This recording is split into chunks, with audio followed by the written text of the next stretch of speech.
You see your guys go down 2-1 in any moment there. Do you think you might be in for a surprise you didn't want? Not really. I thought we were dominating territorially. We had the puck all the time. Bob was really good. I thought we were wearing on their D, and I thought we'd get to them. That's what I told the guys after the second. Obviously, the second goal was a big goal for us. But I just said, steady on the rudder. We're doing things right. Be a little more patient without the puck, and when you do good things happen. That's just the way it is. So we just keep grinding, and their goalie was really good, though. Here and on the left. Mike, a couple of your players have talked about in the second intermission, they didn't feel a ton needed to be said. Everyone in that room has been through so much and won so much. As a coach, when you know you've got that group in that room, what do you take into that second intermission? Well, I'm like them. Basically, that's what I said. I said, we're playing real well. Here's a couple things to consider, but we're playing well. Just keep doing what we're doing, and there's no chance they can keep up if we keep doing what we're doing. And in the end, that proved to be true. Obviously, goaltending at this event, the goaltenders are spectacular. So they can, hold the fort for a long period of time. The first time we played the Russians, it took us till the third and then to overtime to win. So, today we got there a little quicker, but it's still, Bob was unreal. Go ahead. Mike, conceding that Sidney Crosby's always been really good at hockey, where have you seen the biggest growth in his game from when you first started taking him to these tournaments to now? Well, I just think he knows how good he is, and he's more patient with what he's doing. And when things don't go well, he doesn't get frustrated. When people cross-check him, he doesn't get riled up. He knows he's going to have success over time. The other thing that happens when he plays with Taser, and not on the same line, but Taser does a lot of stuff so he can do what he does. So to me, that's a pretty good 1-2 punch, and Getsy's no slouch. Danny Martin. Mike, over here on your right side. It's kind of a perfect segue because I was going to ask you about what the job that Taves and Couture and Perry and, for the most part, Weber and Vlasic did tonight, not just on Ovechkin, but whoever Ovechkin was playing with. What was the key there to them? He barely touched the puck. Well, Johnny won all the face-offs, and the guys are good defensively. Ovi's a big man and can wear you down. Webb doesn't get worn down. He's too big. I thought it was a good, stable pair and a good group.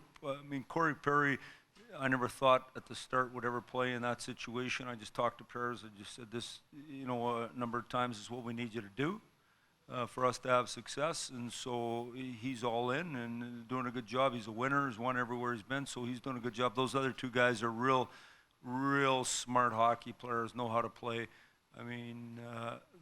They're better than their sums of their parts, if that makes any sense. Those two guys, they're real elite thinkers, good players.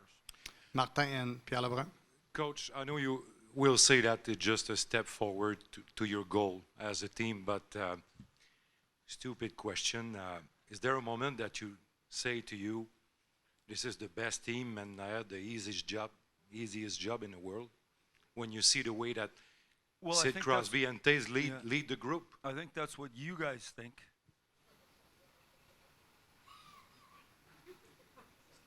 I don't know. This is the way I look at it, real simple, is I get up every morning and I do the best I can.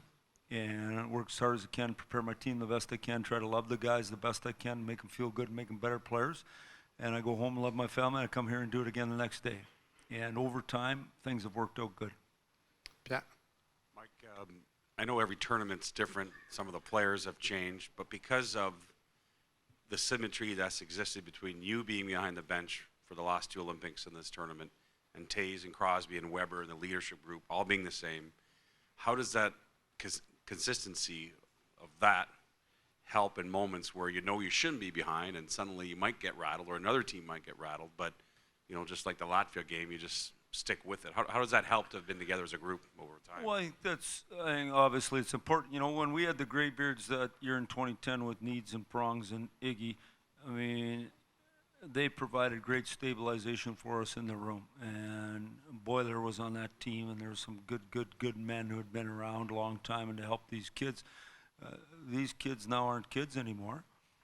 and they know. And you know, I don't know what they'd say. I trust them, and I think they trust me. They know we're prepared. They know we're good. They know we have a chance. And that's all you can ask in life is a chance. And now we have a chance to compete for the real prize. That's what we all came for. Now we've all given up. I don't know, is it 3 weeks? It seems like 4 months, but is it 3 weeks? Anyway, so let's just keep getting better and find a way here in the end. Now, obviously, we're going to play a real good team from the other side, and nothing's guaranteed, but we have a chance. 2 more questions in the back. Mike, you've had a chance to reflect on your international success. Okay. When Brad Marchand gets a chance to do the same, what's tonight going to mean to him? I was going to wonder why he didn't shoot the third one in the empty net and get a trick, for crying out loud. You know, I think Marshy's one of those guys probably, and I know I'm good, but not as good, obviously, a guy like Claude would. But you know, if you look back when he enters the NHL and he thinks he's going to get to play for Canada at the World Cup, he probably doesn't see it like that. Well, I think that's a lot of us. You're growing up in Saskatoon or you're a coach at Red Deer College, you probably don't think you're going to coach Canada's Olympic team. Like, I think that's most people in the room. You don't know what you're going to do, but if you pursue your passion. So for Marchie, good night for him, but he's an important player on our team, and that's been a real good line in the tournament, to say the least. Last one, Arpin. Just to pick up on that, Mike, when you first thought up that combination, could you have pictured what that line's done in this tournament? Well, I mean, you're always hoping that each line's going to be good. Like, in a lot of these tournaments, I've had way more change than in this tournament. This tournament's been like, I don't know what happened here, but no, usually it's not like that. It's a work in progress, and you grind and you try to make it better. We've had success this far, but you know, let's not get carried away. We now have an opportunity to have success. We're going to be measured on what happens next. I really like the progress we've taken. Ideally, we can stay healthy and we can find a way to play as good as we possibly can. And in the end, that's enough. And so that's what we're going to try to do.